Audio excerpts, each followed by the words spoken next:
পনির ভেজে নিয়েছি, আলু भी কেটে নিয়েছি। আজকের আলু পনির বানাবো, তাতে সজনে ডাঁটা দেবো। আলুটা ভেজে নিচ্ছি। দেখো আলুটা আমি সুন্দর করে ধুয়ে ভেজে নিয়েছি। এবারে এতে দিয়ে দেবো টমেটো ঘষা আর একটু আদা। এটা আমি সুন্দর করে একটু ভেজে নেব।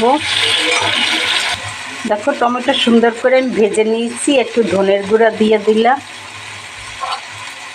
হলুদের গুঁড়া দিয়ে দিলাম, একটুখানি লঙ্কার গুঁড়া দিলাম আর স্বাদ অনুসারে নুন দিয়ে দিলাম। তোমরা যদি এরকম সজনের ডাঁটা আলু দিয়ে পনির দিয়ে না খেয়ে থাকো, খেয়ে দেখবে, খুব ভালো হয়, সুস্বাদু হয় খেতে। বাচ্চারাও খেতে চাইবে না, এরাও খাবে।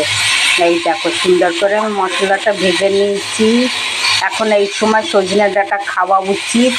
আমি অনেক রেসিপি ছেড়েছি সজনের ডাঁটার নানান রকমের, তোমরা আমার আইডিতে গেলে দেখতে পাবা। আজকের আমি পনির দিয়ে বানাচ্ছি, ভালোই লাগে খেতে, খারাপ লাগে না। এই দেখো সুন্দর করে মশলা ভেজে নিলাম। এরপরে সজনের ডাঁটা দিয়ে একটু ভেজে নেব।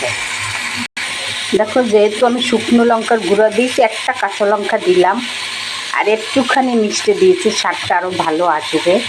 এরপরে দেখো আমি হালকা করে জল দিয়ে দেবো, কেন সব কিছু ভাজা ভাজা আছে, পনিরটা আমি ভেজে নিয়েছি। এই দেখো এবারে ফুটে উঠলে আমি পনিরটা দিয়ে দেবো। কত সুন্দর হয়েছে দেখতে, তোমরা একবার করে খেয়ে দেখবে। ভালো লাগলে আমার ভিডিওটা লাইক দিও, ভিডিওটা সাবস্ক্রাইব করে দিও। এই দেখো দেখো আমার ঝোল হয়েছে, পনিরটা তো ভাজাই আছে। এবার এক এক করে সবগুলি দিয়ে দেবো। এই দেখো দেখো আমার ঝোল হয়ে গেছে। উপরে থেকে একটু ধনে পাতা দিলাম। দেখো নামিয়ে দেবো এবার। এই যে হয়ে গেছে। এবার গরম গরম ভাত দিয়ে খেতে থাকো। দেখো উপরে থেকে আর একটু ধনে পাতা দিয়ে দিই। এই যে